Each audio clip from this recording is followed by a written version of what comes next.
Good evening and welcome to Poland Daily. I'm Nicholas Richardson and this is the news. President Andrzej Duda signed a decision authorising the use of a Polish military contingent in Afghanistan. 100 soldiers are to secure the evacuation of Polish and foreign citizens. In turn, United States President Joe Biden announced that American forces would remain in Afghanistan until the last American is evacuated. People are currently being evacuated from Taliban-controlled Kabul. President Andrzej Duda has announced that Poland is sending 100 soldiers to Afghanistan to secure the airport. Their mission will last until mid-September. It will consist of GROM commandos, medics, logisticians and airport ground services. The refugees evacuated by the Polish army are to be sent to a dedicated centre in Linin, near Warsaw. The US military is still unable to reach people outside the Kabul airport. United States President Joe Biden has given assurances that they will not leave Afghanistan until all Americans have been evacuated, even after the 31st of August, when the troops were to have been withdrawn. It only boils down to whether this humanitarian corridor will work or not. This is the downfall of the political centre. Australian Prime Minister Scott Morrison warns that unfavourable weather conditions could delay emergency flights from Afghanistan. Kabul that night, 76 people were evacuated, including Australian citizens and Afghan visa holders. They have been transferred to our base in Al Minhad. We have scheduled today a first flight to leave Al Minhad and come to Australia, to Perth. It has not left yet, but we anticipate that it should leave in the course of the next few hours. Turkish President Erdogan has announced that he will help fleeing Afghans. After the US withdrew, we wanted to contribute to the country's security by maintaining airport security. And bluntly, this is a catastrophe. This is a catastrophe for the Afghan people, for the Western values and credibility, and for the developing of international relations. According to a spokeswoman for the Chinese Ministry of Foreign Affairs, she is counting on a peaceful attitude from the Taliban.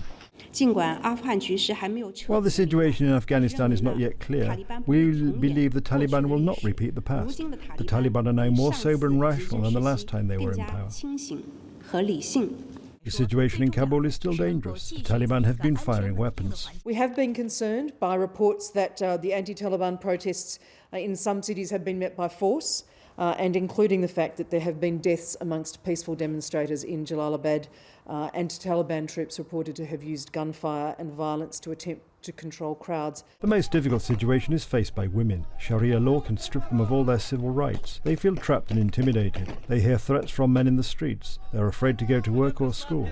Young girls are dropping out of college fearing Islamic and radicalists. Women's beauty saloons are closed and images of women have been painted over. The Taliban also does not tolerate the LGBT movement.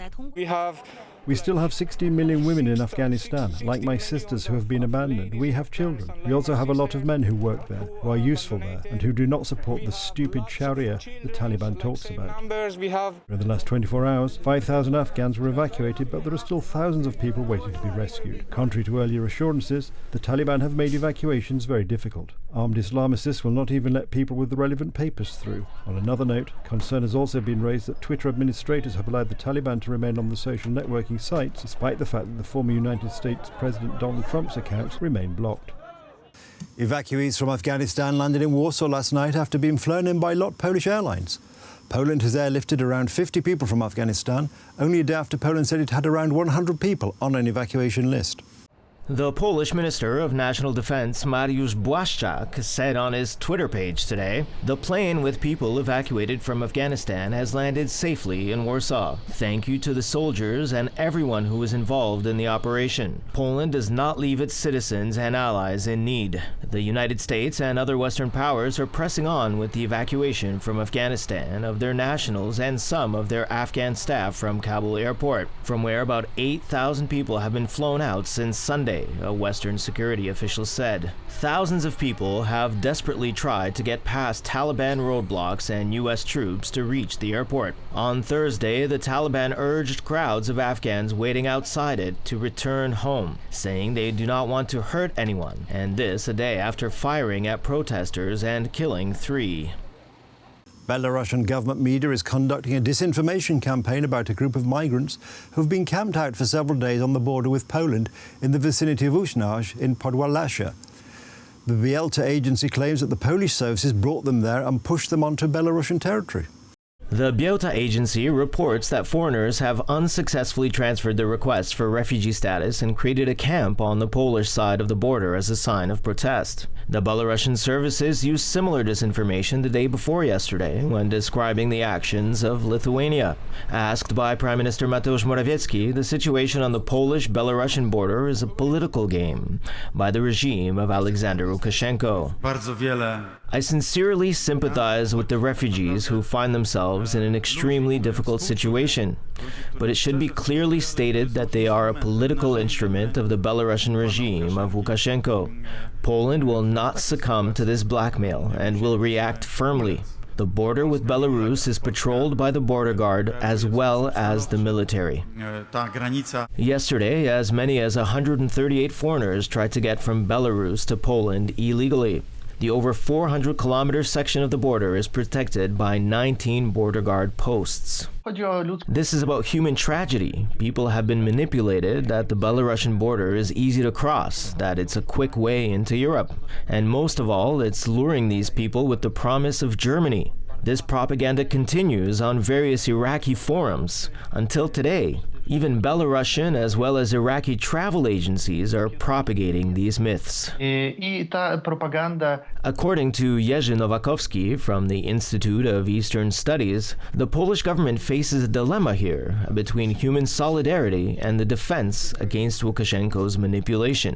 We should take care of them, and that's what a democratic country would do. But on the other hand, we're a dartboard for Lukashenko's regime.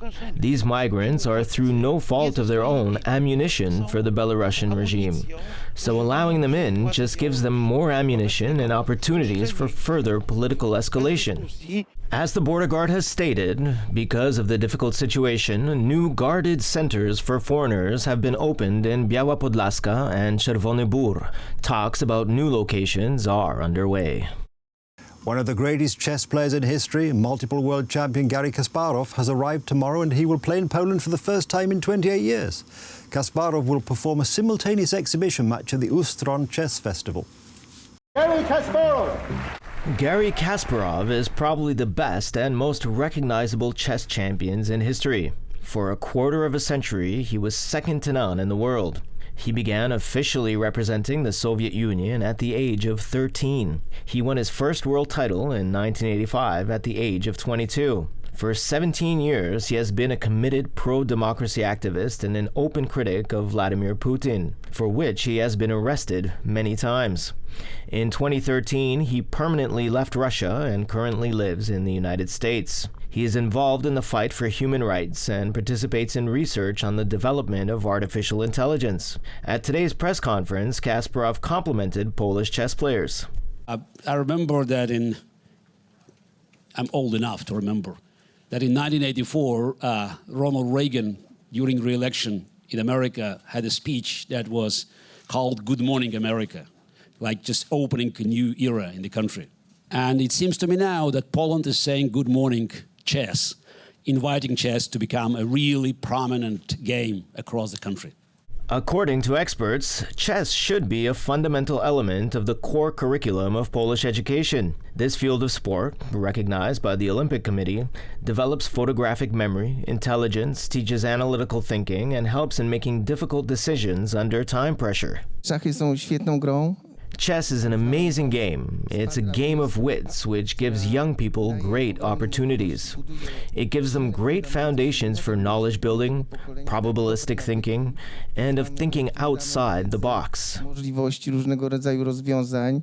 The status of Polish chess is also demonstrated by the fact that the president of the International Chess Organization is a Pole, Łukasz Turlej.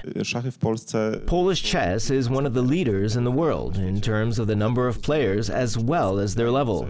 As I mentioned earlier, Jan Krzysztof Duda achieved the greatest feat in the history of Polish chess, taking the World Championship. But I also see a great wave coming in the youth. And our final story for today concerns Belarusian sprinter Krystyna Tymaszewska, who defected to Poland during the Tokyo Olympics earlier this month. She says she's planned to apply for Polish sporting citizenship so that she can run for Poland. Szymanowskaja, 24, was taken in by Warsaw when her coaches told her to return to Belarus from Japan following a dispute with her coach, an order she refused to obey, fearing for her safety. Belarus has been gripped by a sweeping crackdown on anti-government dissent following mass protests that erupted last year over the disputed presidential election. In an interview with the RBC television channel aired late on Wednesday, Szymanowskaja said that it can take 3 years to change sporting citizenship, but she hoped her application would be fast-tracked. No, we are now going to try and change my sporting citizenship so that I can compete for the Polish national team. But this is a lengthy process, and one of the conditions of such citizenship change is the sports quarantine, which normally takes 3 years. But we will ask for this quarantine to be shortened for me because it is an unusual situation. I had not been planning to change my citizenship, but the situation has forced me to do so. It is a necessary measure. I have decided to stay in Poland and compete for the Polish national team. That's the news. Thank you for watching. Stay with us for the weather, Poland Daily Business and more programmes. But from me, it's have a good night and a better tomorrow.